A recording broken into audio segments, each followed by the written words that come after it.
बिहार स्वाभिमान आंदोलन के इस खास पहल में और खास चर्चा में आप सबका स्वागत है। आज हमारे साथ सबसे खास बात यह है कि हमारे साथ आज डॉक्टर हीरा लाल जी हैं।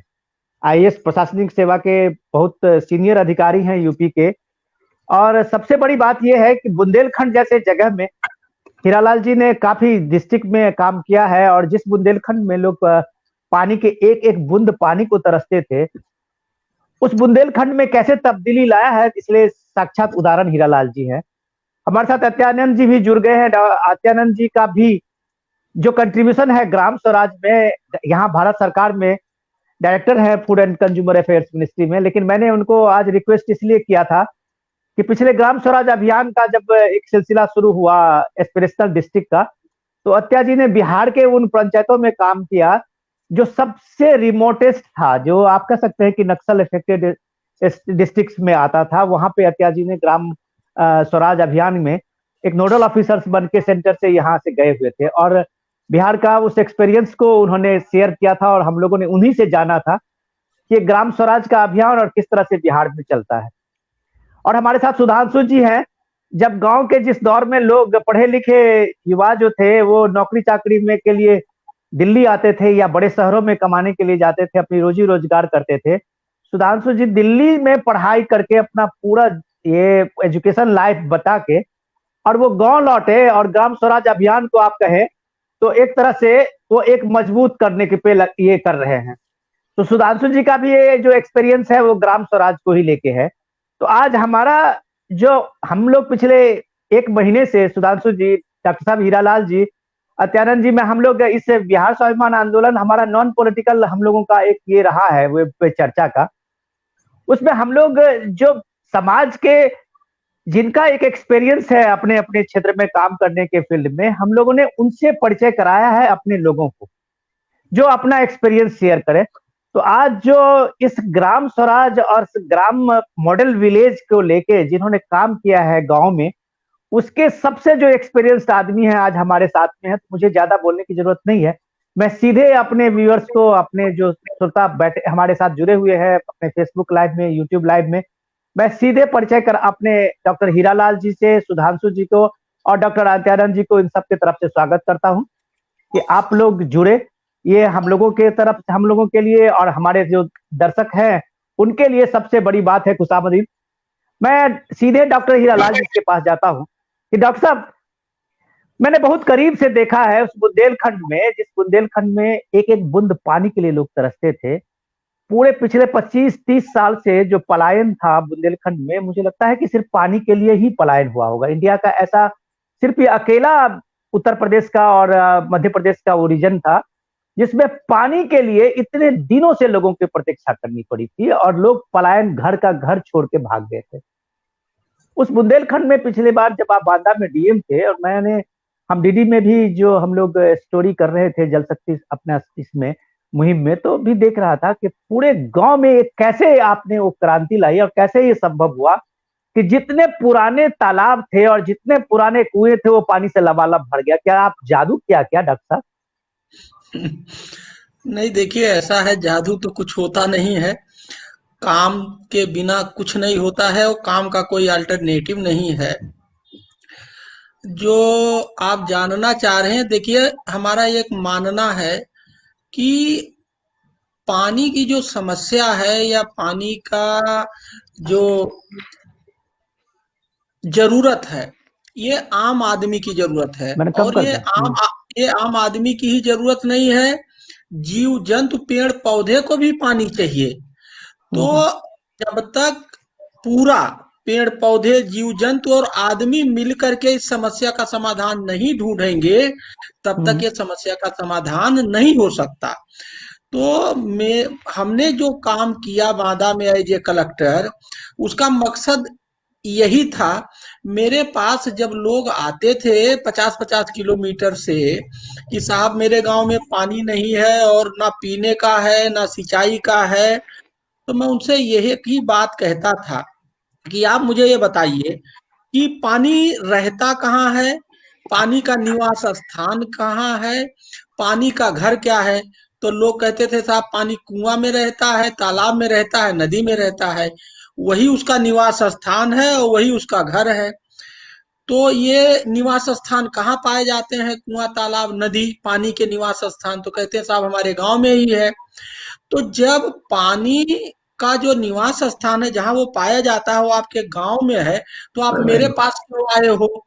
तो लोगों को मैंने इस तर्क से डिफीट किया, उनको मतलब कन्विंस किया, सहमत किया कि अगर आपको पानी चाहिए तो पानी जहां रहता है वहां जाइए, उससे कहिए कि मुझे आपकी जरूरत है, आप मेरे साथ चलो। तो आपका पानी कुआं तालाब नदी में रहता है, कुआं तालाब नदी गांव में है, तो आप मेरे पास 50 किलोमीटर दूर गलत आए हो, आप गांव में जाओ। और वो मेरा आशय समझ गए वाह। कि ये डीएम साहब कुआं तालाब नदी पे ले जाना चाहते थे। अब इसको ले जाने का तरीका हमने ये अपनाया कि 40-50 साल पहले हम लोगों का कुआं तालाब नदी से एक गहरा रिश्ता था, एक लगाव था, हम उसका पूजा करते थे।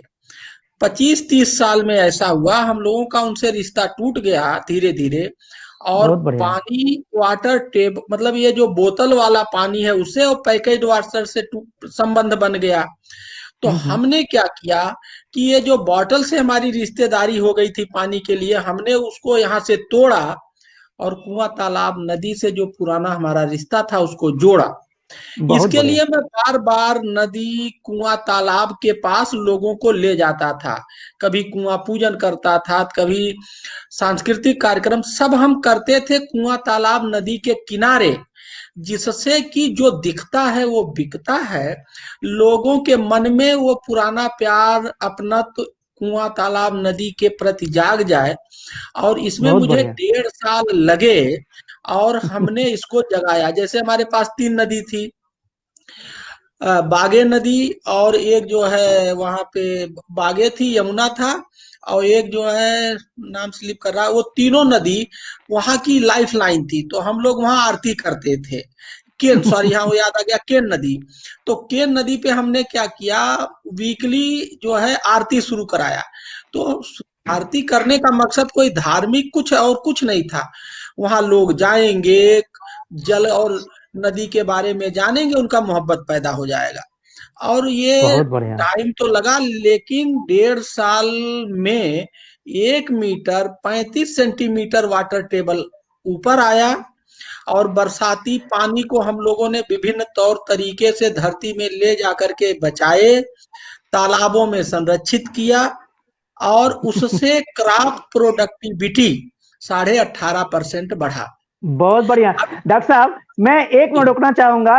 1 मिनट मैं इसलिए आपको बीच में व्यवधान कर रहा हूं कि कोई मुझे बात नहीं। ये लगा कि आपने अपने रीजन में, अपने काल में जब आप बांदा में डीएम थे, तो ग्राम स्वराज और गांव की जो अपनी महत्ता है, आपने उसको पहचाना और ये आइडिया आपने अपने उस ग्रामीण प्राचीन परंपरा से ही आइडिया लाया। हो सकता है इस तरह के आइडिया की बहुत जगह देश के बहुत सारे इलाकों में जरूरत है। मॉडर्न एग्रीकल्चर में अगर पंजाब हरियाणा का आप ले ले, तो 2-3 डिस्ट्रिक्ट को अगर आप छोड़ दें तो ऑलमोस्ट 95% पंजाब और हरियाणा के जो इलाके हैं वो ड्राई जोन में बदल गया है। इतना पानी का दोहन हुआ है और फिर पानी का कभी रिचार्ज हुआ नहीं है। हम आपके उसी मॉडल विलेज पे बाद में आएंगे, दूसरी बार में आएंगे। मैं अपने अत्यानंद जी को, अत्यानंद जी जुड़े हुए होंगे, तो मैं अत्यानंद जी से आपको परिचय कराते हुए सर डॉक्टर साहब ये बताएं कि देश में जब कुछ 2018 में मोदी जी ने शुरू किया था एस्पिरेशनल डिस्ट्रिक्ट का, जो सबसे मोस्ट बैकवर्ड डिस्ट्रिक्ट जो देश में है, उसमें जो फ्लैगशिप स्कीम थे उसको लागू करना था। जो 6 और 7 फ्लैगशिप स्कीम है उसको 100% के पहुंचाना था। शायद आपका भी डॉक्टर साहब वो डिस्ट्रिक्ट रहा होगा एस्पिरेशनल डिस्ट्रिक्ट में। तो अत्यानंद जी उस समय में मॉडल नोडल ऑफिसर बन के यहाँ से दिल्ली से कई डिस्ट्रिक्ट का संभाला था जिम्मेदारी में, तो बिहार के भी कई डिस्ट्रिक्ट को गए हुए थे। अत्यानंद जी, सबसे बड़ी बात यह मैं आपसे जानना चाह रहा हूँ सर कि ग्राम स्वराज अभियान में हमने देखा कि 70 साल से पंचायती राज, और कम से कम 50-60 साल से, 35-40 साल से, तो 73-74 के बाद एक्ट के अमेंडमेंट के बाद त्रिपुरा एग्रीमेंट ये शुरू भी हो गया था पंचायती राज का। लेकिन आज तक बिहार या यूपी के गांव में अब पंचायती राज जो 3 टियर बना और वो अपना एक आत्मनिर्भर पंचायत बने, ये लैकनेस कहाँ हुई, और जब आप ग्राम स्वराज अभियान चला रहे थे तो आपको कैसे लगा कि बिहार के इन गांवों में 50-60 साल से कोई डेवलपमेंट का काम हुआ ही नहीं था? जो आपका एक्सपीरियंस था अत्यानंद जी। धन्यवाद मिश्रा साहब। मैं भारत सरकार के रिप्रेजेंटेटिव के रूप में बिहार में रोहतास डिस्ट्रिक्ट में मेरी नियुक्ति हुई थी, और हमारे साथ होम मिनिस्ट्री के भी एक अंडर सेक्रेटरी गए थे उस समय। तो साथ साथ स्टेट के कई अधिकारी भी उस टीम में थे। तो 3 महीने का हमारा ये अभियान था कि केंद्र के जो 7 मूल प्रोग्राम चलाए जा रहे थे, जो कि जन भागीदारी जिसमें बहुत थी, जैसे जनधन योजना हो गया, उज्ज्वला हो गया, उजाला हो गया, उसके बाद स्वच्छता मिशन, हाँ स्वच्छता हो गया, कई ऐसे थे जिससे कि फिर आपको प्रसूति का कुछ योजना था। तो कई ऐसे योजना थे जिसको कि देखना था कि जो केंद्र सरकार चला रही है एक्चुअल में डिस्ट्रिक्ट में सही पहुंच पा रहा है कि नहीं पहुंच पा रहा है। दूसरा था कि उसमें एक मूल था कि आप जिस गांव में जा रहे हैं, आप जिस ग्राम पंचायत में जा रहे हैं, उसके नीचे से नीचे स्तर तक आप पहुंचे, घर तक पहुंचे, और देखें कि एक्चुअल में उन्हें कोई असुविधा हुई उसमें मिलने के लिए, या बिल्कुल मिला ही नहीं, या मिला तो उसमें किन अधिकारियों का हाथ था जिन्होंने कि बढ़ चढ़ के इस अभियान में हाथ बटाया। तो रोहतास डिस्ट्रिक्ट के करीब करीब सारे ब्लॉक में मैं गया, ग्रामीण क्षेत्रों का दौरा किया, और आपको पता है कि रोहतास डिस्ट्रिक्ट में कई ऐसे ग्राम हैं जो कि ब्लॉक भी कह लीजिए आप, जो कि बिल्कुल नक्सली प्रभावित है। और जब मैं वहां विजिट करने जा रहा था तो बार बार ये कहा जा रहा था कि थोड़ा सा यहाँ पर जो है कि कम हुआ है, इसलिए कम हुआ है कि ये नक्सली प्रभावित है। तो मुझे ये समझ में नहीं आता था कि आखिर मैं भी बिहार से रहा हूँ और बिहार का रहने वाला हूँ, मुझे भी पता है कि नक्सली इतना भी इफेक्टेड नहीं है बिहार की, जहाँ की ज्यादा प्रोग्रेस नहीं किया जा सके। एक गांव का मैं एग्जांपल दूंगा जहां पर कि ये बताया गया कि वहां पर आपकी गाड़ी नहीं जाएगी। हमने कहा कोई बात नहीं, हम लोग पैदल वहां जाएंगे, और लेकिन मैं देखूंगा जरूर। जब उस गांव में गया, मैं नाम नहीं लेना चाहता क्योंकि ये सही नहीं होगा। उस जब गांव में गया तो देखा कि एक जो टोला था, बहुत ही पिछड़ा हुआ टोला था, और वहां पर ये बताया गया कि यहाँ सारे जो है, जो आवास योजना है, प्रधानमंत्री आवास योजना, उसके तहत 100% यहाँ पर दिया जा चुका है। वहां पर जब गया तो एक घर के अलावे कोई भी घर ऐसा नहीं दिख रहा था जो कि बना हुआ था, सारे मिट्टी के घर थे। जब उन लोगों से पूछा गया कि भाई आप लोग का घर तो बना हुआ है, उन्होंने कहा कि कौन सा घर, कहाँ से आप लोग आए हैं। नहीं, ऐसे ऐसे क्वेश्चन का सामना करना पड़ा। तो हमें लगा कि भाई यहाँ 100% दिखाया जा रहा है, 76 घर को वहां दिया गया था, एक घर मात्र बना हुआ था।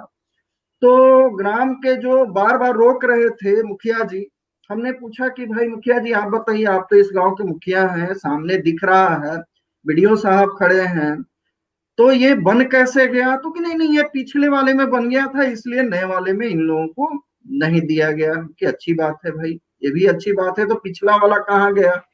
वो तो ईंट का होना चाहिए था। तो नहीं, ये भी नहीं है। उसके बाद जो है एक और आया उसमें कि जो मुखिया जी खड़े थे, ये भी वाकया मैं आपके साथ शेयर करना चाहता हूँ, बिल्कुल मैं रिकॉर्ड करके भेजा था ये चीज, कि जो मुखिया जी थे उन्होंने कहा कि भाई, हमने कहा अच्छा आप मुखिया हैं, तो उनके साथ एक जो दलित खड़े थे वो उस गांव के मुखिया थे वास्तव में, जो कि उनके यहाँ कभी काम करते होंगे। तो बाद में मुझे पता चला कि ये तो एक्चुअल में मुखिया है ही नहीं, बाद में ये क्षेत्र जो है कि बदल गया है। थे ना। और वो उनके जगह पर जो है एक्चुअल मुखियागिरी कर रहे हैं। तो इस ऐसी ऐसी समस्याएं मैंने देखी गांव में कि अभी भी जो है एक्चुअल जो ग्राम पंचायत का कहने का तात्पर्य मेरा यह है कि जो एक्चुअल होना चाहिए एक ग्राम पंचायत, वो नहीं दिखा वहां पर। ऐसा नहीं है कि हर एक जगह ऐसा था, एक आध दो जगह ऐसी जगह मिली। अत्या जी, मैं एक मिनट आपको रुकना चाहूंगा, मैं बस यही एक्सपीरियंस आपका इसलिए शेयर किया कि मैं इस चीज को लेके अपने सुधांशु जी मुखिया हैं, और मैं सुधांशु जी बहुत कर्मठ मुखिया है, और मैं अपना ये एक्सपीरियंस आपका ग्राम स्वराज अभियान का आपका एक्सपीरियंस लोगों को सुनाना चाह रहा था, अपने बिहार के लोगों को, अपने उत्तर प्रदेश के लोगों को जो हमारे इस प्रोग्राम से जुड़ते हैं, कि देखिए ग्राम स्वराज डिफीट कैसे हो गया। कि सबसे बड़ी बात यह थी कि गांव में जिस प्रतिनिधि के बनाने की बात कही गई, तो सुधांशु जी बिहार में 50% तो रिजर्वेशन महिला के नाम पे हुआ, उसके बाद और रिजर्वेशन सब हुआ। क्या पढ़े लिखे नौजवानों को, जैसे कि बिहार में और यूपी में कई जगह मुखिया पति चलता है, अत्या जी ने तो एक नया एक्सपीरियंस बनाया कि वो जो अगर ओबीसी दलित के नाम से है तो वो भी किसी ने अपने मजदूर या अपने घर के लोगों को बना दिया। तो ये इस तरह की चीजों में आप लोग कैसे बिहार में आप जनता के गांव के प्रतिनिधि बनने गए, इतने पढ़े लिखे, इतने क्वालिफाइड होके, और आपने कैसे महसूस किया कि ग्राम स्वराज अभियान को लागू किया जा सकता है और बिहार में भी गांव की स्थिति बदली जा सकती है? सुधांशु जी। जी, हमने अपनी पढ़ाई स्कूलिंग की सेंट पॉल स्कूल दार्जिलिंग से, और एमए बी और MA Hansraj college Delhi university से किया। उसके बाद से 31 साल से हम गांव में हैं, और 2001 से हम कंटिन्यूअस मुखिया हैं अपने पंचायत के। ये मेरा 4th टर्म है। और जो अभी आप समस्या जो आप सामने ला रहे हैं ऑफ रिप्रेजेंटेटिव मुखिया पति हो या प्रॉक्सी मुखिया हो, ये हम लोग भी अपने ब्लॉक में देखते हैं, कुछ एग्जाम्पल्स हैं। लेकिन मुझे लगता है ये एक प्रोसेस है, एवोल्यूशन का एक ये प्रोसेस है कि ये धीरे धीरे ये इवॉल्व कर रहा है। हम समझ सकते हैं कि कोई चीज परफेक्ट नहीं हो सकता है। जैसे महिलाओं को ही जो आरक्षण दिया गया है, अगर हम अपने ब्लॉक का एग्जाम्पल लें तो कम से कम 3-4 ऐसी मुखिया बनी है जो अपने बलबूते पे मुखिया बनी, और 2-4 ऐसे भी एग्जाम्पल हैं जो मुखिया पति उसको कंट्रोल कर रहे हैं। लेकिन धीरे धीरे हम देखें, ये 20 साल से जो हम मुखिया हैं उसमें ये इवॉल्व किया, और धीरे धीरे महिलाएं असर्ट कर रही हैं अपने आप को। वो लोग समझ रही हैं कि इसमें हमारा क्या दायित्व है, किस तरह से इस दायित्व का हम निर्वाह करें, और लोग सीख रहे हैं और धीरे धीरे फ्रंट पे आ रहे हैं। तो बिल्कुल इसको ऑफ हैंड कहना कि ये फेल कर रहा है, फेल नहीं, हम तो ये समझते हैं कि एवोल्यूशन है, और ये कदम बाय कदम अपने लक्ष्य की ओर बढ़ रहा है। ये मेरा 20 साल में जी मुझे है जी बहुत पॉजिटिव लगा आपकी आपका जो एक्सपीरियंस है। मुझे इसलिए अच्छा लगा कि ये एक उम्मीद तो होनी चाहिए कि सिस्टम जो है उसमें कुछ लोग ही होते हैं ऐसे। जैसे मैं डॉक्टर आपको हीरालाल जी का एक एग्जाम्पल मैं अभी डॉक्टर से पूछना चाहूंगा कि ये कमोबेश पंचायती राज निजाम की हालत जो बिहार में है सर, वही यूपी में भी है। जो गांव सरकार की बात कही गई थी या एक मॉडल बनाया गया था, वो कमोबेश यहाँ लागू नहीं हुआ। अभी फिर इलेक्शन होना है, नोटिफिकेशन भी हो गया है बिहार में, वहां भी, और सारे लोग लग गए हैं अपने अपने हिसाब से चुनाव की तैयारी में। लेकिन मैं डॉक्टर साहब को पूछना चाहूंगा, हीरालाल जी ने एक अनोखा जो है उन्होंने गांव के लिए काम किया है। सुधांशु जी, ये मैं इसलिए उनसे ये सवाल पूछ रहा हूं कि ये बिहार के लोगों में या बिहार में किस तरह से लागू हो सकता है, या हम लोग इस तरह से सुने इनसे कि डॉक्टर साहब आपने जब ये मॉडल विलेज का एक ये बनाया और उसका अभियान शुरू किया, तो आपने हर गांव के लिए एक मैनिफेस्टो दिया, आपने हर गांव में एक चेंज मेकर नौजवानों में से चुना, और सच में कई गांव की तस्वीर बदल गई है। जरा आप मॉडल, जो आपका मॉडल विलेज का कंसेप्ट है, हमारे दर्शकों में और हमारे साथ शेयर करेंगे डॉक्टर? हाँ, देखिए मैं आपको एक चीज बताऊं कि मैं बांदा में करीब 1.5 साल कलेक्टर रहा। मैं 31 अगस्त 18 को गया था, और फरवरी 20 में लौटा था, मेरा ट्रांसफर जब हुआ था। इस 18 साल में मैंने 20-22 प्रयोग किए और सबके सब सफल रहे। उसके सफलता के पीछे मुख्य 3 कारण थे। मेरा जो काम करने का स्टाइल है कि convergence of resources, funds and inputs. विभागों में कोई भी मैं काम करता था तो उसमें कई विभाग इन्वॉल्व होते थे, छोटा छोटा जो भी इनपुट फंड होता था उसको इन्वॉल्व करता, और उस काम को करने के जितने भी स्टेक होल्डर होते थे, चाहे वो लीडरशिप हो, चाहे डिपार्टमेंट्स हो, चाहे पब्लिक हो, सबका पार्टिसिपेशन ऑफ स्टेक होल्डर्स, ये मेरा दूसरा मंत्र था। तीसरा मंत्र था नो कास्ट लो कास्ट। मैं वो काम करता था जिसमें या तो कोई कास्ट ना इन्वॉल्व हो, या वो काम करना है जिसमें मिनिमम कास्ट हो। जैसे हमने योगा में बाधा बनाने की कोशिश करी कि भाई prevention is better than cure, हम बीमार हो ही क्यों, हम बीमार नहीं होना चाहते तो योगा करो और सुबह जल्दी उठो, शाम को सो, जो नेचुरल चीजें होती हैं। तो ये जो 3 मंत्र थे, नो कास्ट लो कास्ट और का formula convergence of fund resources, and third था पब्लिक पार्टिसिपेशन। इन सबको करके जो मुझे 18-20 प्रयोग किए और मुझे सफलता मिली, उसका 1.5 साल का जो मंथन का मलाई है वो है मॉडल गांव। बांदा जो है, ये 1.5 साल के मंथन करने के बाद जो मलाई निकला, जो अनुभव आया, वो है मॉडल गांव। हमारे एक नाबार्ड के रिटायर्ड सीजीएम थे, वो मेरे टेक्निकल एडवाइजर भी हैं। उन्होंने जब मेरे 18 महीने के काम को जोड़ा तो उन्होंने कहा साहब ये आपका मॉडल गांव है, आपने पानी 1 मीटर 35 सेंटीमीटर बढ़ा दिया, चुनाव में आपने 11% पूरे प्रदेश में हाईएस्ट वोटिंग बढ़ा दी, आपने जो है क्रॉप प्रोडक्टिविटी बढ़ा दी, इसलिए जेल को नंबर 1 कर दिया। जेल रिफॉर्म पे हमने बहुत काम किया, नंबर 1 72 जेल है यूपी में, वहां नंबर 1 किया। तो जब उन्होंने जोड़ा, कहा ये मॉडल विलेज या मॉडल डिस्ट्रिक्ट का कॉन्सेप्ट है, अब इसको ऑर्गेनाइज्ड वे में लागू किया जाए। जब हमने उस आइडिया को फिर इस पर डाला लिंक्डइन पे, तो आईसीसीआई फाउंडेशन के लोगों को बड़ा पसंद आया। वो कहे साहब आप इस पर, हम आपके साथ हैं और आप इसको सिस्टमेटिक करिए। तो ये जो मॉडल गांव हम लोग लाए, it is supported by the ICCI foundation. इसके वो नाबार्ड के जो वो हैं श्री मुनीष जी, रिटायर्ड सीजीएम, उनको, वो इसके प्रेसिडेंट हैं। मैं इसका एक ऑनरेरी मेंटर हूं। आइडिया वहीं बांदा से ही हम लोगों ने लिया है और इसमें हमने कुछ नहीं किया। देखिए बहुत सिंपल बात है। गांव में अभी क्या होता है, गांव में विकास का कोई मुद्दा ही नहीं है। जब गांव में विकास का मुद्दा नहीं है तो विकास होगा क्यों? तो सबसे पहले जरूरत है गांव में विकास का मुद्दा बने। तो और गांव के विकास को मुद्दा बनाने के लिए हमने एक विलेज मैनिफेस्टो बनाया। जब विलेज मैनिफेस्टो बनाया तो एक आईएएस अफसर ने कहा तो मैनिफेस्टो चुनाव होता है। डिक्शनरी पढ़ ले कोई भी आदमी, गूगल पे सर्च कर ले, मैनिफेस्टो का मतलब चुनाव का मतलब वो चुनावी मैनिफेस्टो नहीं है। 1000 तरह 2000 तरह के मैनिफेस्टो होते हैं, उसमें इलेक्शन मैनिफेस्टो।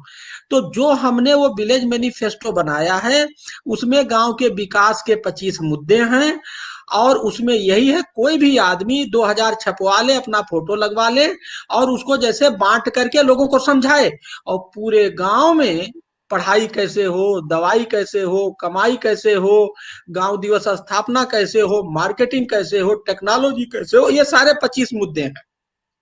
जब पूरे गांव के दिल और दिमाग और सोच में विकास के 25 मुद्दे, जो जिसके आने से गांव में मॉडल गांव बन जाएगा, तो पहले वो माहौल बनाया जाए, ये है उसका पार्ट 1। फिर हर जगह मॉडल गांव का ये पार्ट 1 है, क्या माहौल बनाना। दूसरा पार्ट है चेंज मेकर। देखिए हर जगह, हर जमात में, हर सोसाइटी में, हर जगह अच्छे लोग हैं। ऑटोमेटिक जब आप काम करोगे तो उसी में 20-25 लोग आपको ऐसे मिलेंगे कि वो सब कुछ अपना बेच के, त्याग करके गांव के विकास में लगा देंगे। तो हमें ऐसे लोगों का चयन करना है और उनको डेवलप करना है चेंज मेकर के रूप में। तो हम लोगों ने ये सोचा है कि ऐसे लोग जब हमें सेलेक्ट कर लेंगे, हमारे नेट में वो आ जाएंगे, तो जो मॉडर्न विलेज अच्छे काम करने वाले पद्म श्री पाए हैं मॉडर्न विलेज के रूप में, वहां उनको भेजेंगे। डॉक्टर साहब मैं, हाँ जी, अब मैं रोकना चाहूंगा, क्योंकि आपने इतने गूढ़ गूढ़ बातें कही है ना कि हम लोग तो पोस्टर इसको बनवा के आप अपने गांव में छपवा दें तो हो सकता है कि कुछ काम आ जाए लोगों का। और मैं इस चीज को और आगे बढ़ाऊंगा।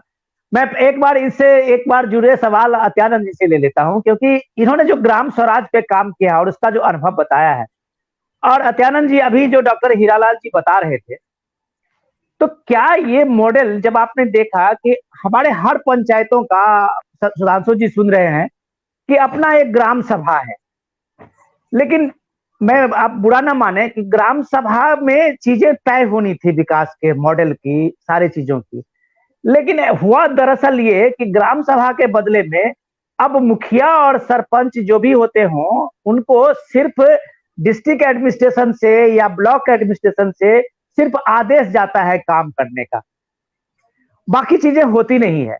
तो क्या आपने अपने इस अभियान में, ग्राम स्वराज अभियान में, आपने देखा कि सबसे ज्यादा बैकवर्डनेस की स्थिति वहां है जहां ग्राम पंचायत सशक्त नहीं है और चीजें जो है वो ग्राम सभा के बदले में कहीं और तय होती है? अत्यानंद जी, मैं सॉरी कहूंगा इसलिए कि आप एक ब्यूरोक्रेट से मैं ये सवाल पूछ रहा हूं, क्या ये बात सही है? जो ये कहना गलत होगा कि ग्राम जो पंचायत है वो सशक्त नहीं है, सशक्त अभी भी है।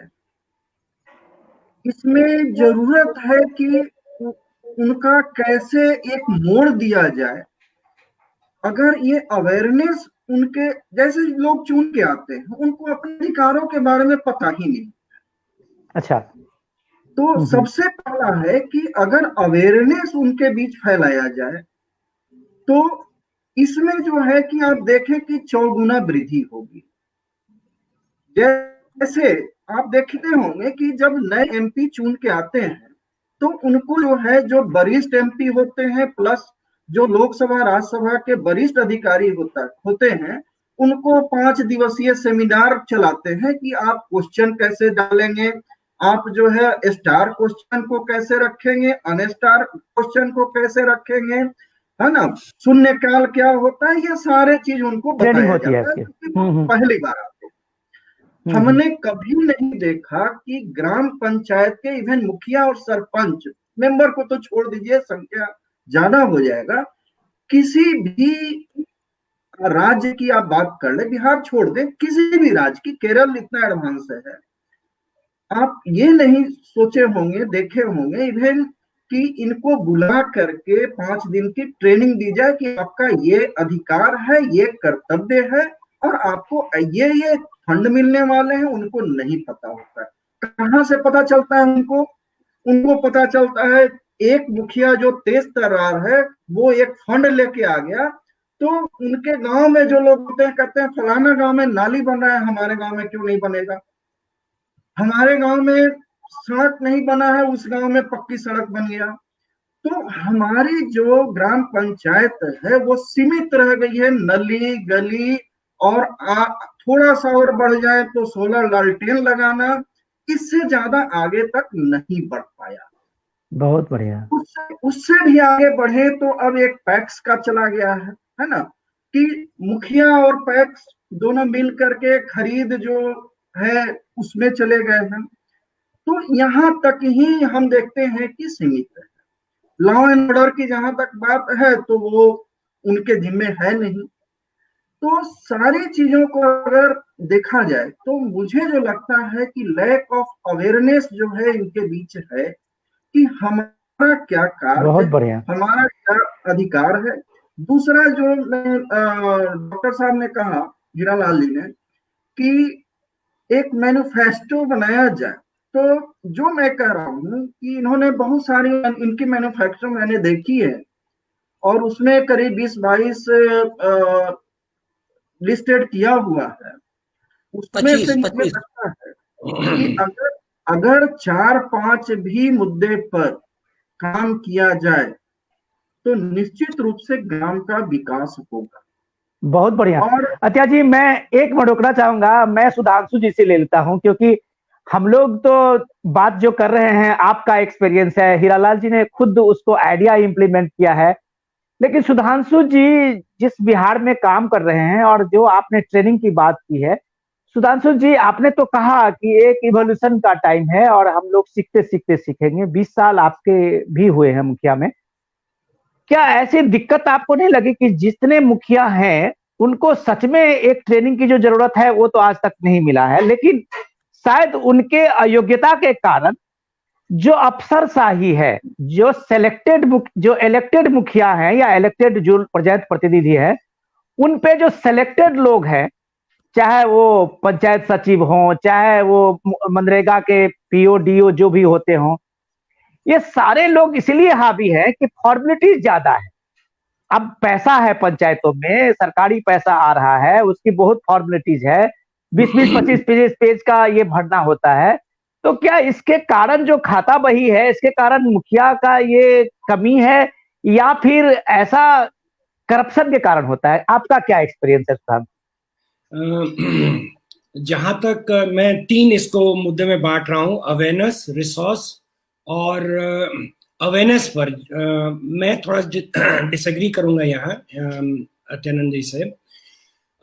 ये कंप्लीट एक प्रोग्राम चलाया गया है, जैसे हमारे पंचायत, हम हसनपुर ब्लॉक में है, एवरी स्कीम या एवरी, चाहे पंचम हो या 14वीं वित्त हो, जब भी कोई भी नया फंडिंग या नया प्रोग्राम्स गवर्नमेंट का आता है, डेडिकेटेड प्रोग्राम्स ब्लॉक में होते हैं और डिस्ट्रिक्ट में होते हैं।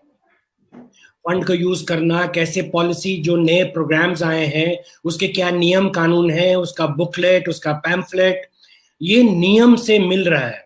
अब ये दूसरी बात है कि कुछ मुखिया जो हो सकता है उतने एजुकेटेड नहीं हो, ये ग्रास्प नहीं कर पा रहे हो, लेकिन गवर्नमेंट की तरफ से कमी नहीं है अवेयरनेस फैलाने में।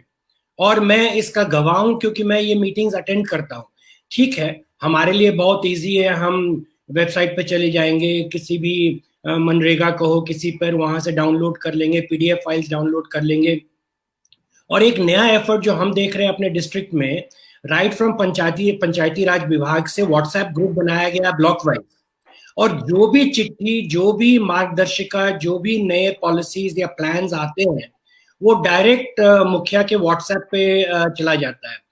ठीक है, अब धीरे धीरे सारे मुखिया स्मार्टफोन भी रखे, भले वो यूज नहीं कर पाते हो, लेकिन घर में जो बच्चे हैं, जो एजुकेटेड लोग हैं, उनका हेल्प लेके लोग ये धीरे धीरे इस चीज को सीख रहे हैं और ये रिजल्ट दे रहा है। मतलब हम थोड़ा सा इस चीज को पॉजिटिवली देख रहे हैं कि ऐसा है। हम मानते हैं कुछ % मुखिया होंगे जिनको नहीं मालूम चलता है, और ये भी सच बोले वो कि बगल वाले पंचायत या बगल वाले डिस्ट्रिक्ट में काम होता है तो ज्यादातर पब्लिक जानती है कि अरे वहां वो काम हो रहा है, तो वो आके पूछते हैं मुखिया से कि वहां वो काम हो रहा है तो यहाँ क्यों नहीं हो रहा है। वो भी एक अवेयरनेस का सुधांशु जी, मैं सर आपसे एक चीज जानना चाहूंगा, माफ कीजिएगा मुझे। आज बहुत सारे मुखिया हैं, इस इलेक्शन के होते होते मैं बिहार की ही खबर सब कभी कभार देखता हूं, मुझे लगता है कि हजारों मुखिया है जिन पे एफआईआर दर्ज हुए हैं, चाहे वो मनरेगा के मामले हो, चाहे या नल जल की योजना वाले मामले। ऐसा नहीं है कि मुखिया ने ही 100% गवर्न कर लिया है, गवर्न करने वाले में तो वहां सरकारी अधिकारी भी है, लेकिन गला फंसता है मुखिया का।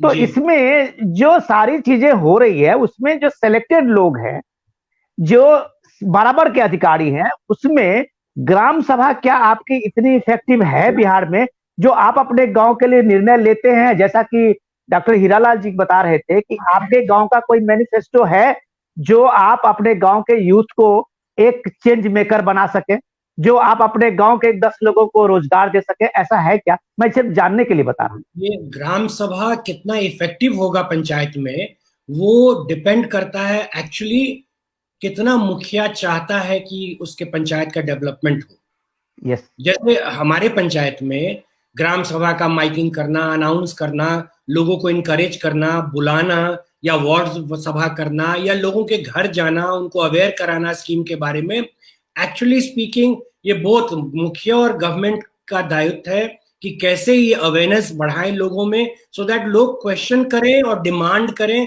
कि हमारे पंचायत में ये काम क्यों नहीं हो रहा है। ग्राम सभा का अहमियत मैं मानता हूं कि बहुत सारे पंचायत में लोग इसको पेपर पे ही रखते हैं इसको। अच्छा, ऐसे पंचायत में पब्लिक भी डिमांड नहीं करती है, या पब्लिक बस इतना ही में खुश है कि उसको उसके हिस्से का राशन कार्ड मिल गया, उसके हिस्से का वृद्धा पेंशन पेंशन मिल आ गया। गया, उसका घर बन गया, बस। जैसे हीरालाल जी बोल रहे थे, रिसोर्स मैपिंग, रिसोर्स डेवलपमेंट, ये एक कॉन्सेंट्रेटेड एफर्ट गवर्नमेंट की तरफ से नहीं हो रही कि कोई पंचायत अपना रिसोर्स खुद जनरेट करे। जैसे मैं अपनी पंचायत का एग्जांपल दूं, जैसे हमारे पास एक आम सरकारी पोखर है और वो काफी अच्छा इनकम देता है, लेकिन कितना भी हम चिट्ठी पत्री करके रह गए सरकार के साथ, जबकि ये पंचायत के अधीन आना चाहिए था ये रिसोर्स, लेकिन वो आज तक डिपार्टमेंट को लाख चिट्ठी लिख दिए, लेकिन वो ये रिसोर्स पंचायत के पास नहीं आया। और 2001 से आज तक में, यस डेफिनेटली, जो 2001 से 2000 जो फर्स्ट टर्म में जो मुखिया के दायित्व थे, जो उसका दायरा था काम करने का, और आज 2020 में हम देख रहे हैं, हमको लगता है लगभग 50% हो गया, 50% से कम हो गया है। और बहुत सारे काम है ब्लॉक से डायरेक्टली हो रहा है मुखिया को बाईपास करते हुए। मैं मानता हूं कि बहुत सारे मुखिया ने ये बाधा क्रिएट किया डेवलपमेंट प्रोग्राम्स को डिले करने का, उसको ठीक से नहीं चलने का, और लेट्स से इसको एज अ बहाना यूज करके ब्लॉक में या गवर्नमेंट में, चाहे डिस्ट्रिक्ट लेवल पर हो, ये कुछ पावर्स मुखिया के यूसर्प करके और उन्होंने अपने पास रख लिया। उनका कहना है, मैं बिल्कुल सुधांशु जी, मैं बस आपने बहुत वेरी फ्रैंकली आपने तो कम से कम मुझे लगता है कि बिहार की एक तस्वीर दिखा दी और एकदम हकीकत बताते हुए, और जो सच्चाई है उसको आपने रखा है। मैं डॉक्टर हीरालाल जी से पूछना चाहूंगा कि क्योंकि इन्होंने मॉडल गांव के नाम पे बहुत शानदार अध्ययन किया है, मैं आज बहुत करीब से देखता हूं कि अभी जम्मू कश्मीर में डॉक्टर साहब 70 साल के बाद चुनाव हुए हैं, 3 टायर पंचायती राज वहां भी लागू हुआ है ऑलमोस्ट डीडीसी इलेक्शन के बाद, और वहां अब तक जितने रूरल डेवलपमेंट में पिछले 70 साल में जितना काम नहीं हुआ डॉक्टर साहब, उतना काम हुआ है सिर्फ 2 साल में, और खास करके मनोज सिन्हा के वहां गवर्नर बनने के बाद। ये क्यों हुआ? इसके पीछे का जो था, मनोज सिन्हा का एक टर्म था पीपल गवर्नेंस का, जो पीपल गवर्नेंस उन्होंने जो एक स्लोगन दिया था, तो हीरालाल जी आप भी उसी स्लोगन के हिसाब से सामाजिक भागीदारी के नाम आपने काम किया, उसी थॉट्स को जो गांधी जी ने उस चीज को बेसिक माना कि जब तक आप सामाजिक भागीदारी नहीं बढ़ाएंगे तब तक वहां न डेवलपमेंट का कोई स्ट्रक्चर बनेगा और न करप्शन पे लगाम लगेगी। तो क्या डॉक्टर साहब आपने जब ये सामाजिक भागीदारी का ये बनाया एक गांव में, तो सीधा सीधे इसका डिविडेंड के रूप में आपने क्या देखा? आपका तजुर्बा क्या था कि जिनमें जहां पंचायतों में सामाजिक भागीदारी नहीं है और जिन पंचायतों में ज्यादा से ज्यादा सामाजिक भागीदारी है, जैसे सुधांशु जी कह रहे थे कि बहुत लोग चाहते भी नहीं है, और आपने कोशिश की कि सामाजिक भागीदारी बढ़े, इसका क्या रिजल्ट निकला डॉक्टर साहब? देखिए, बिना सामाजिक भागीदारी के रिजल्ट आएगा ही नहीं। Very good. गांव तो छोटी है, एक छोटा सा परिवार ले लीजिए, अगर उसके 5 बेटे हैं, अगर पांचों कमाते हैं तो अच्छी कमाई होती है, एक कमाता है, चारों बैठ के खाते हैं। तो देखिए, बिना भागीदारी के, और ग्राम जो पंचायत का कॉन्सेप्ट है वो भागीदारी पे ही आधारित है। और महात्मा गांधी जी ने जो कहा था ग्राम स्वराज, वो लागू नहीं हो पाया, जो उनका मिशन था या विजन था, उस तरीके से वो रिजल्ट नहीं आया। तो सहभागिता से ही ये सफल होगा, और सहभागिता को बढ़ाने के लिए और जनता का एक्टिव रोल लेने के लिए हम सभी लोगों का, मैंने देखा सबका मत एक ही है कि सबसे पहले हम उसको कहते हैं हल्ला बोल। सबसे पहले हमें हल्ला बोलना है मुद्दे पे। जब सबके दिल और दिमाग में मुद्दा घुस जाएगा, सफाई कैसे हो, दवाई कैसे हो, पढ़ाई हो, तो ना प्रधान जी कुछ गड़बड़ कर पाएंगे, ना मुखिया जी कुछ गड़बड़ कर पाएंगे, ना सचिव साहब। इतनी जबरदस्त सोशल ऑडिट होगी कि लोग जो पेट में छिपा लेंगे, वहां पेट से भी आदमी ये निकाल लाएगा।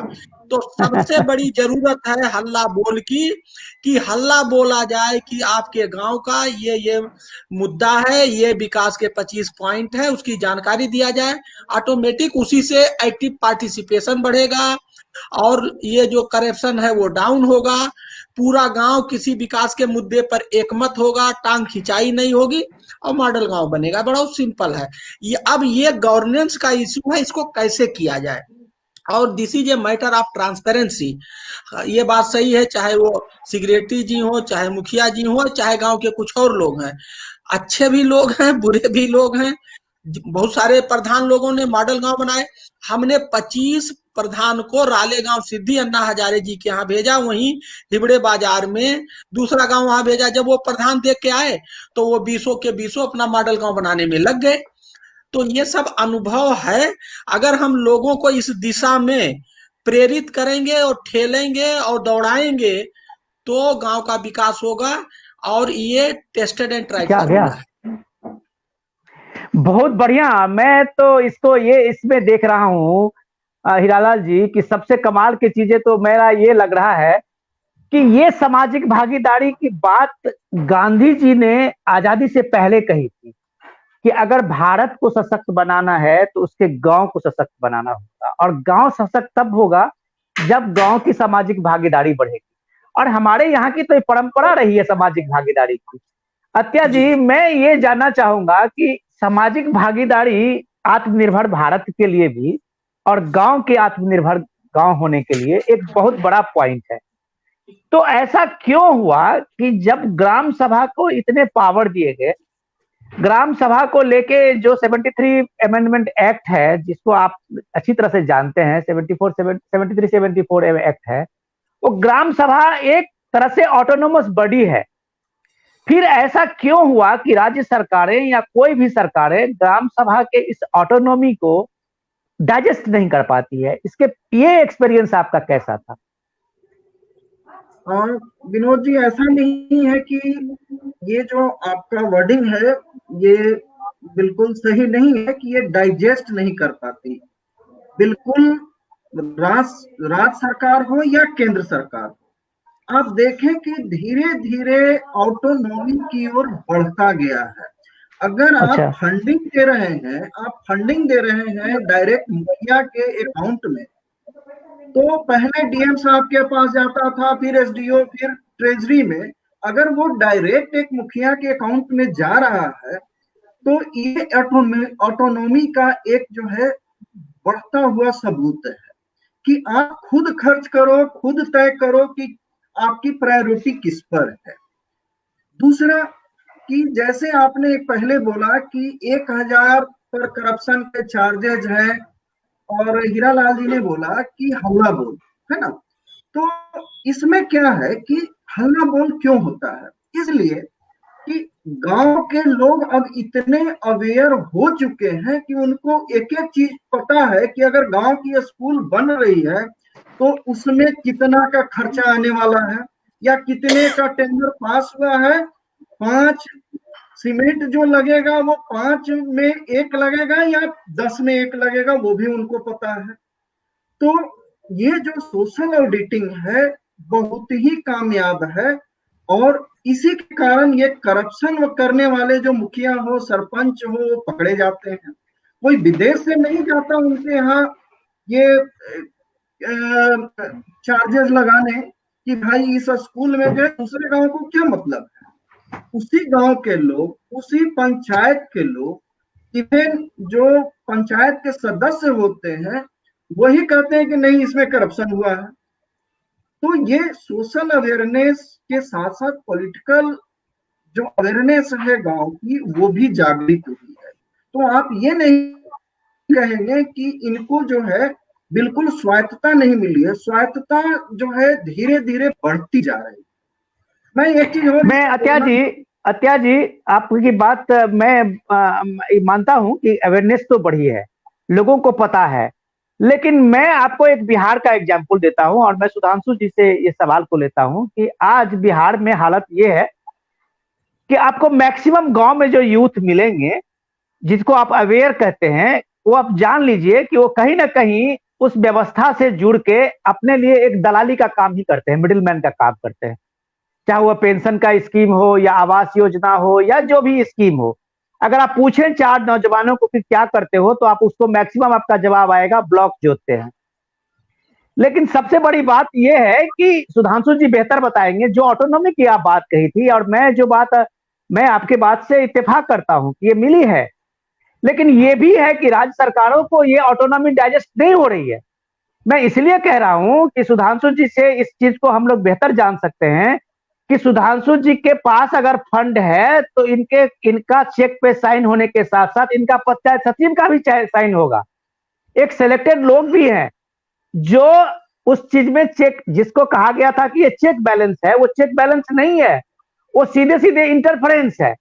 क्या सुधांशु जी आपको लगता नहीं है कि जो इसमें सिलेक्टेड लोग हैं जिसकी पंचायतों में, पंचायत के कामों में भूमिका बढ़ी है, वो कुछ ज्यादा बढ़ी है और वो ग्राम सभा पे डोमिनेंसी है सरकार की, या सरकार की तरफ से ब्लॉकों की और उस तरह की योजनाओं को लेके? इसमें दो पार्ट में इसको आंसर करना चाहेंगे। अगर मुखिया वेल अवेयर है, अपना काम अगर ईमानदारी से कर रहा है, तो उसको कहीं कोई प्रॉब्लम नहीं है। जैसे हमें 20 साल में आज तक अपने ग्राम सेवक से या सेक्रेटरी से कभी प्रॉब्लम नहीं हुआ है, या उसको चेक साइन करने में, हमको साइन करने में नहीं है। प्रॉब्लम वहां आता है जब वेस्टेड इंटरेस्ट किसी स्कीम के पीछे या किसी पॉलिसी के पीछे जब वेस्टेड इंटरेस्ट हो जाता है, तब वहां कॉन्फ्लिक्ट आता है और तब प्रॉब्लम क्रिएट होता है। हमारे यहाँ जैसे हमारे यहाँ अगर कोई मुखिया ईमानदारी से काम कर रहा हो तो कहीं कॉन्फ्लिक्ट नहीं है। मतलब ये दूसरा जो सबसे बड़ा प्रॉब्लम है, जो आप ग्राम सभा की बात कर रहे हैं, ग्राम सभा उसका जो इंपॉर्टेंस है वो डाइल्यूट हुआ है इन द सेंस कि आप मान लीजिए, अगर हमारे गांव में लोग कहते हैं कि हमारा मेन रोड को बनाना अति आवश्यक है, हमारे सारे गली बने हुए हैं और मेन रोड जो आरसीडी के अंडर आता हो या आरईओ के अंडर आता हो, तो ग्राम सभा का कहना है कि आप सारा फंड इस मेन रोड को बनाने में खर्च कीजिए, बिकॉज ये सबसे इंपॉर्टेंट चीज है। लेकिन एवरी फंड जो आ रहा है गवर्नमेंट का, वो टाइड आ रहा है। ये फंड है, आप इससे यही काम कीजिएगा, ये फंड है, आपसे यही काम कीजिएगा। तो ग्राम सभा आखिर बैठ के डिसाइड क्या करेगा? जब आप सब कुछ डिसाइड करके भेज रहे हैं पंचायत को कि आप ये काम करना है, इतना ही करना है, इस फंड से ये काम करना है, तो कहीं ना कहीं तो आप खुद डाइल्यूट कर रहे हैं ग्राम सभा को। जो यही तो मैं कह रहा था सभा को कि मेरा self development, I will decide, the gram sabha will decide कि हमें क्या डेवलपमेंट करना है, हमारे लिए गांव में सबसे इंपॉर्टेंट कौन सा मुद्दा है जिसके पीछे हम अपना फाइनेंस लगाएं, अपना मेहनत लगाएं। लेकिन ये तो हो नहीं रहा है। फिर आई नो सुधांशु जी आपके जैसे पढ़े लिखे नौजवान बिहार के पंचायतों में गिनती में होंगे, लेकिन आज अगर पंचायत के इलेक्शन की अगर आप चर्चा शुरू हुई है बिहार में और यूपी में, आप इस पंचायत के इलेक्शन को लेके लोग लाख लाख रुपया खर्च करते हैं, 25-50 लाख रुपया तक खर्च करते हैं। आखिर ऐसा क्या है इस पंचायत में, इसके नाम पे लाखों रुपया लोग खर्च करते हैं? तो जाहिर सी बात है कि उसको एक दुधारू गाय मानते हैं। जी बिल्कुल, वो खर्च नहीं कर रहे, वो इन्वेस्ट कर रहे हैं। यस। अब मेरे 4 इलेक्शन में, मेरे फर्स्ट इलेक्शन में मेरा एक्सपेंस 7,000 था, सेकंड इलेक्शन में 14,000, थर्ड में 21,000 और फोर्थ में 27,000। और हर एक इलेक्शन में मेरे राइवल मुखिया का एक्सपेंडिचर 3.5 लाख, 4 लाख, 6 लाख और लास्ट इलेक्शन में 9 लाख। और पब्लिक जहां, मेरा यह मानना है कि पब्लिक जहां कन्विंस्ड है कि उसको एक अच्छा एडमिनिस्ट्रेशन मिलेगा, एक अच्छा मुखिया मिलेगा, तो उसको फर्क नहीं पड़ता इस चीज से। चलिए सर, मैं एक बार डॉक्टर साहब से बात लेता हूं, क्योंकि हमें सबसे ज्यादा जरूरी है कि वो जानना कि जो बगैर इसमें कुछ पॉलिटिकल इसमें पड़े हुए, क्योंकि अगर पैसा खर्च की बात हो तो मैं, हीरालाल जी बेहतर जानते होंगे कि यूपी में सबसे ज्यादा पैसा चलता है, खास करके पंचायतों से लेके और सारे इलेक्शन में जिस तरह से लोग खर्च करते हैं और चुनाव जीतते हैं। लेकिन इस सब के बीच में अगर एक एडमिनिस्ट्रेटर चाहे जो गांव स्वराज और गांव को भला करना है, एक एक अभी कोरोना के समय में, जो लॉकडाउन के समय में जो मजदूर वापस आए हैं हीरालाल जी, गांव में लाखों लाख मजदूर आए हैं, बिहार में 27-28 लाख मजदूर आए हैं, यूपी में भी इतने ही मजदूर वापस आए हैं। लेकिन वो रूरल इकोनॉमी की ताकत है जो अपने वो आए हुए मजदूर को फिर से अपने गांव में रखा है, उसको एक रोजी रोटी का भरोसा दिया है। इसमें हीरालाल जी आपका जो ये मॉडल गांव है, जो आपने एक कहा ना कि एक बार मैंने देखा था आपका दूरदर्शन पे ही आपकी एक स्टोरी थी, जो आप बता रहे थे कि आखिर उसमें वर्षों से जो शहर भाग के गए हुए थे जो मजदूर और प्रवासी, वो अपने गांव ही लौटे हैं इस भरोसे से कि वहां छत मिलेगा और उनको रोटी भी मिलेगी। तो इस मॉडल विलेज में आपने क्या ऐसे आप बना रखा कि गांव के लोग अपने गांव में रह सकें, उनको रोटी रोटी के लिए बाहर नहीं जाना पड़े? ऐसा कोई कॉन्सेप्ट है कि गांव अपने रिसोर्सेज से वो बना सकता है?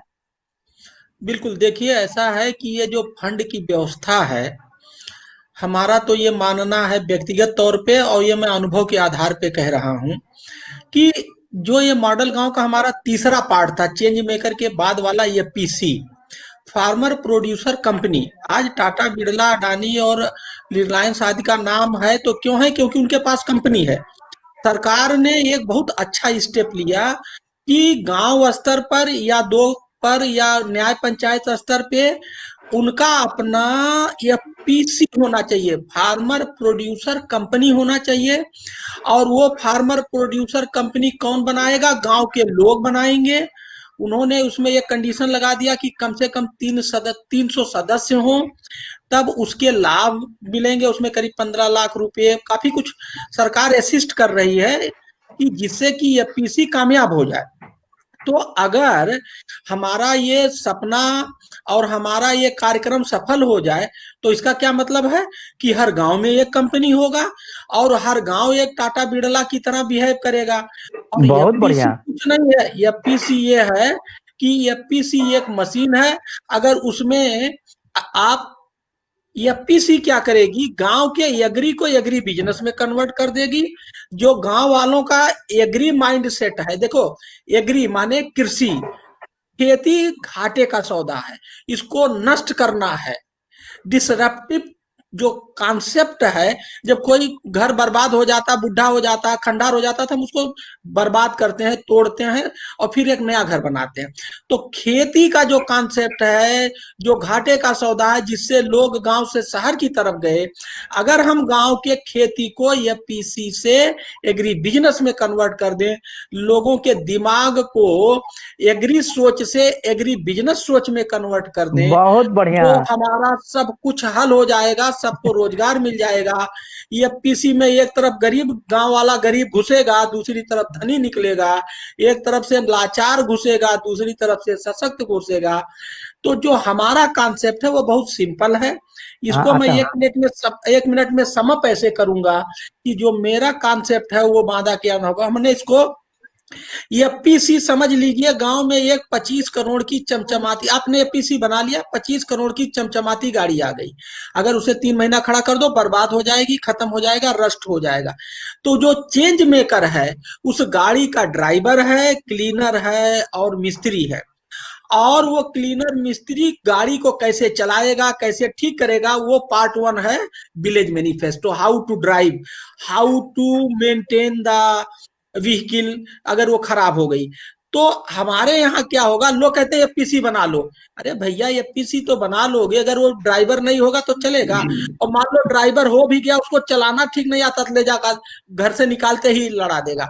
तो ये हमने बहुत सोच समझ के और बड़े तरीके से विलेज मैनिफेस्टो, ड्राइविंग मैकेनिक का वो गुण है, चेंज मेकर उसका ड्राइवर मैकेनिक क्लीनर है, और एफपीसी उसकी गाड़ी है। और ये गाड़ी एफपीसी एग्री को एग्री बिजनेस में कन्वर्ट करेगा। और ये मेरा बहुत फार्मूला नहीं बढ़िया। है, भारत सरकार का फार्मूला है। डॉक्टर साहब, बहुत अच्छा और बहुत शानदार। आज के दौर में जो एग्रीकल्चर रिफॉर्म्स के नाम पे जो इतने बड़े एजिटेशन लोग चला रहे हैं कुछ लोग, और साफ साफ इस चीज पे अड़े हुए हैं कि भाई ये सारा रिफॉर्मेशन बंद होना चाहिए, इसको वापस लिया जाना चाहिए। आपने सही बताया कि जब तक आप गांव में इन्वेस्ट नहीं होगा, जब तक एग्रीकल्चर में पूंजी नहीं लगेगी लोकल स्तर पे। अत्या जी के साथ मैं 1 मिनट एक बार सुधांशु जी पूछ लेता हूँ, फिर इसके बाद मैं आता हूँ। अब मेरे पास समय भी हम लोग के पास कम है। विनोद जी, कि अत्या जी, आपने स्टार्टअप पे, नहीं, आपने स्टार्टअप पे बहुत काम किया है, आपकी मिनिस्ट्री भी काफी स्टार्टअप को ये बनाया है। गांव के लिए स्टार्टअप में जाने में लोग आज भी क्यों हिचकते हैं? जबकि जो अभी डॉक्टर हीरालाल जी बता रहे थे कि जब तक गांव में एग्री बेस्ड में पूंजी निवेश नहीं होगा, जब तक गांव के लेवल पे कोऑपरेटिव कंपनी नहीं खड़ी होगी, जब तक वहां नया स्टार्टअप नहीं होगा, तो खेती पे जब तक पॉपुलेशन का दबाव रहेगा तो वो घाटे का सौदा होगा ही होगा। इस मामले में आपका एक्सपीरियंस क्या कहता है आपके स्टार्टअप में कि वो गांव की तरफ क्यों नहीं जा रहे हैं? एग्रीकल्चर एग्रो प्रोडक्ट पे क्यों नहीं जा रहा है? देखिए विनोद जी, आपने जो आपका रनिंग टाइटल है कि गांव के नौजवानों को बनना होगा गेम चेंजर, ठीक है। यस। तो अगर गांव का, मान लीजिए गांव में एक गरीब तबका भी होता है, काफी अमीर भी होता है, जिसके पास खेती काफी है। अगर वो बैंक में जो पैसे जमा करता है, वो उसका एक ही मुद्दा होता है कि फसल बेचे, फसल कटे, बैंक में जमा करो, बाकी दिन ऐश मौज करो, फिर दूसरी फसल आई फिर बेचो, फिर ऐश मौज करो। होता क्या है कि अगर एक गांव का नौजवान, उसी घर का नौजवान जो कि काफी संपन्न है, अगर वो उसी गांव में कोई agro processing company, food processing company डालता है, तो वो अपने ही गांव के कम से कम 10-20 लोगों को तो रोजगार देगा। उसको कहीं भी बाहर जाने की जरूरत नहीं पड़ेगी, और उसके जो प्रोड्यूस है कुछ नहीं है। एक मैं सिंपल एग्जांपल दे रहा हूं कि आप मार्केट में जाते हैं, बड़े आलू, छोटे आलू, धूप लगे हुए आलू सब एक रखे हों, एक उसी के बगल में कोई छोटे आलू को एक जगह रखा है, साफ आलू को एक जगह रखा है, बड़े आलू को एक जगह रखा है। आपका निश्चित रूप से ध्यान जो है कि दूसरे दुकानदार से लेने का मन करेगा, न कि वैसे जो कि सब मिला करके रखा है। तो इसको कहते हैं सॉर्टिंग ग्रेडिंग, सिंपल भाषा में। अगर जो सॉर्टिंग ग्रेडिंग करके एक उसने थोड़ी सी मेहनत की है, सॉर्टिंग ग्रेडिंग, उसका भाव जो है आलू का ज्यादा मिल रहा है, जो कि दूसरा जो है नहीं किया है। तो निश्चित रूप से अगर इसी तरह की छोटी छोटी सोच करके छोटी कंपनी बना करके, ये नहीं है कि आप जो है आईटीसी जैसी कंपनी बना लो गांव में, नहीं, छोटी सी कंपनी बनाओ जिससे कि आप जो है कि 10 लोगों को और आगे रोजगार दे सकते हो। इवन सब्जी आप जो है कि आरती में न जाके बेचो, आप जो है अगर मान लो कि चंपारण में हो और वहां किसी सीधे आप शहर में जाकर के एक आउटलेट खोलो, देखो कैसे आपका बिकता है। तो आप जो है कि जैसे बाढ़ बख्तियारपुर में आईआईएम का एक लड़का ने किया है, बिहार शरीफ में किया है, वो डायरेक्ट पटना में सप्लाई देता है। तो इस तरह का आप एग्जाम्पल बनो, हर एक गांव से अगर एक लड़का खड़ा होगा तो अगले 10 को रोजगार। बहुत बढ़िया अत्या जी, ये आपने बहुत कमाल का ये बताया। मैं सुधांशु जी से पूछ रहा हूँ कि सुधांशु जी, लगभग 30-40 लाख का तो मुझे लगता है कि फंड का यूज तो आप लोग गांव के डेवलपमेंट में करते होंगे। क्या आपकी योजनाओं में जो रूरल डेवलपमेंट की है या और दूसरी स्कीम है आपके पास में, एग्रो बेस्ड कुछ खड़ा करने का, ऐसे प्रोसेसिंग यूनिट खड़ा करने का, या एग्रीकल्चर सेक्टर में एम्प्लॉयमेंट बढ़ाने का, या अभी आपके सामने में जो चैलेंज आया होगा कि प्रवासी जो मजदूर आए, लोग आए, उनको एम्प्लॉयमेंट देने का, इन सब चीजों के लिए क्या ग्राम पंचायत या आपके ग्राम सभा को क्या इतनी तजुर्बा है, या आपके पास इतना फंड है जो आप इस चीज को खड़ा कर सके क्राइसिस मैनेजमेंट के लिए? दोनों हीरालाल जी और अत्यानंद जी को ये जान के बहुत खुशी होगी, ये जो बात कर रहे हैं कृषि का। एक्चुअली मेरा स्पेशलाइजेशन फार्मिंग ही है। 31 साल से मैं अपने गांव में फार्मिंग में ही मेरा पूरा एनर्जी व्यतीत है। हमारे गांव में एक बहुत well developed warehousing system है, बिल्कुल bank backed warehousing receipt, और 22,000 फार्मर टाइड अप हैं इस वेयर हाउस से। और ये एक स्टार्टअप है जो कि हमारे गांव में आके शुरू किए, और आज बहुत बढ़िया 60 वेयर हाउसेज हैं और 38,000 टन ग्रेन को वो डील कर रहे हैं, पैडी, व्हीट एंड मेज। और ये उनको हम ही ने बना के दिया वेयर हाउस, लगभग 2000 मेट्रिक टन का। दो it was not very good business sense, क्योंकि हमने तो उनको रेंट के लिए बना के दिया, बट चूंकि I was part of a world bank group and international finance corporation, जिस बिहार सरकार के तरफ से हम लोग गुजरात उंझा गए थे टू सी दी जीरा प्लेटफॉर्म, और वहां से आई वाज अवेयर कि अगर ये एक गांव में इस तरह का चीज अगर हो तो कितने किसानों को, कितने फार्मर्स को ये फायदा पहुंचा सकती है। हमारे गांव में आज चूंकि हम लीड कर रहे हैं, मेरे पास एक फार्म है जो कि बिल्कुल अल्ट्रा मॉडर्न है, और वो completely automated irrigation fertigation system है, जिसको हमारे सीएम ने आके पिछले साल इनॉग्रेट किया था। और आज हमारे गांव के लगभग 40 किसान हमसे जुड़ के केला का उत्पादन कर रहे हैं, और हम लोग एक राइपनिंग चेम्बर डाल रहे हैं सो दैट कि किसान अपना केला को एक सेंट्रल जगह पर दे के राइपनिंग करके और उसको मार्केटिंग कर पाए। हम ही एज अ फार्मर इस कोविड के समय में लगभग 18 टन लीची डायरेक्ट मार्केटिंग कर रहे थे online, Delhi 24 hours home delivery, और हैदराबाद, पुणे, मुंबई, बैंगलोर जैसे जगहों में बाय फ्लाइट से हम अपने गांव से लीची भेजे। और ढेर सारे कंपनीज, इकोजेन है साउथ इंडिया की, बिरला की कंपनी है इलाहाबाद की, ये सारे कंपनीज हमारे गांव आती है। और गवर्नमेंट पॉलिसी के तहत तो हम नहीं रिसोर्स डेवलपमेंट कर पाए, लेकिन एट पर्सनल लेवल पूरा गांव मिलके, और हमारे गांव में आप आके देखिए एग्रीकल्चर का स्टैंडर्ड अलग सा है, और लोग ग्रेन छोड़ के, वीट एंड पैडी साइकिल जो बर्बाद कर रही है पंजाब को अभी, उसको छोड़कर गांव में लोग हॉर्टिकल्चर क्रॉप्स के तरफ झुकाव है, और इसके मार्केटिंग करने का। और जो सर अभी क्वालिटी का बात कर रहे थे, पिछले 8 साल से 4 कंपनियां लगातार हम ही से आके लीची ले जाती हैं, बिकॉज बहुत बढ़िया सुधांशु जी, क्वालिटी और क्वांटिटी दिया है, और ये मूल मंत्र है किसी भी फार्मर के लिए। बहुत शानदार सुधांशु जी, मैं आपको रोकना चाहूंगा। एक्चुअली हम लोगों का टाइम पूरा हो गया है और आज की चर्चा का, और मैं लास्ट में जाते जाते सवाल एक हीरालाल जी से ले लूंगा। लेकिन आपने बिहार के पंचायती राज सिस्टम में और मॉडल विलेज में जो बात आपने कही है, आपने एक उम्मीद दिखाई है, और आपकी जो ये उम्मीदें हैं उससे तो लगता है कि जो गांव का जो बात हीरालाल जी कह रहे थे कि मॉडल विलेज बनने से किस तरह से गांव जो है एक देश में एक अपने लिए एक आत्मनिर्भर भारत के एक चीजों को मजबूत करता है। एक पॉइंट और, आज के डेट में ललन टॉप में मेरा एक फार्मिंग पे वीडियो वायरल हुआ है जिसका 2.2 मिलियन व्यूज हुआ है कल शाम तक। और ये वीडियो जो है, जो हम खेती किस तरह से करते हैं, ये टोटल उसका एक समरी है। और लोगों का झुकाव, जी, लोगों का झुकाव इस तरफ है, जैसे सर बोल रहे थे यूथ का। मेरा मानना है कि यूथ को 3 चीज चाहिए खेती की तरफ झुकाव के लिए। उसको ग्लैमर चाहिए, उसको ड्रजरी नहीं चाहिए, और उसको इंस्टेंट ग्रेटिफिकेशन चाहिए। इंस्टेंट ग्रेटिफिकेशन चाहिए। मैं बिल्कुल यही बात हीरालाल जी कह रहे थे अपने मॉडल में। हीरालाल जी, मैं चलते चलते, ये हम लोगों के पास अब टाइम कम है, हमने बहुत समय लिया है आप लोगों का। मैं सिर्फ इतना जानना चाहूंगा कि आप सबसे मोस्ट बैकवर्ड डिस्ट्रिक्ट के डीएम रहे हैं और आपने वहां की तस्वीर बदली है।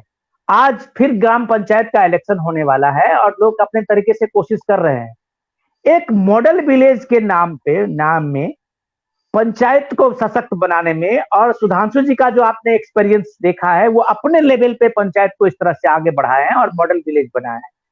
तो पढ़े लिखे नौजवानों को पंचायत गांव को बनाने में, एक चेंज मेकर बनने में कितनी भूमिका है और क्यों आना चाहिए, ये मैं आपसे एक संदेश लास्ट में सुनना चाहता हूं।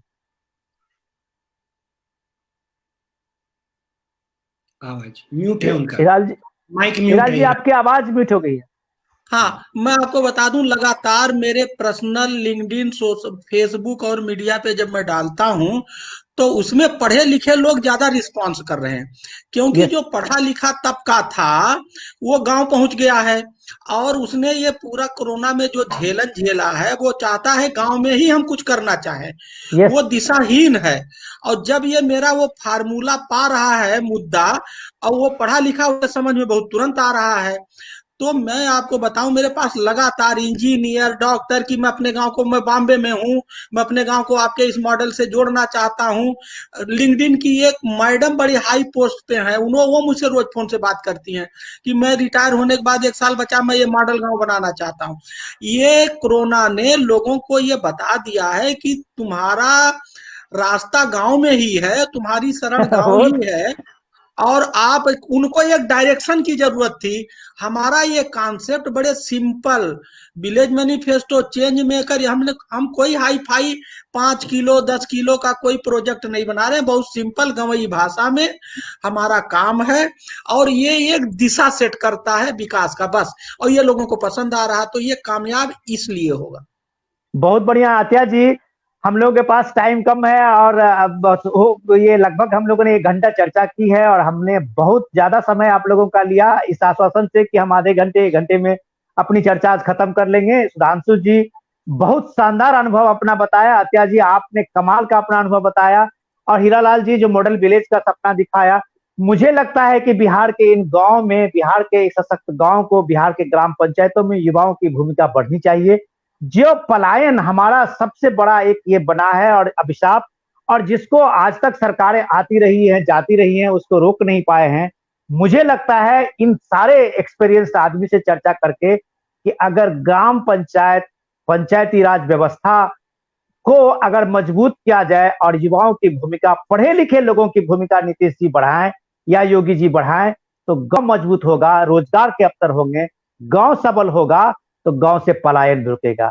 आप तमाम मेहमान को यहाँ आने के लिए और हमसे चर्चा करने के लिए इतने देर समय देने के लिए आपका बहुत बहुत धन्यवाद।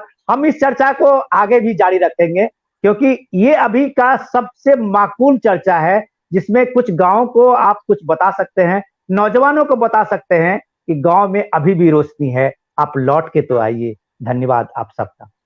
धन्यवाद, थैंक यू, शुक्रिया आपका, थैंक यू धन्यवाद। Sir, thank you sir.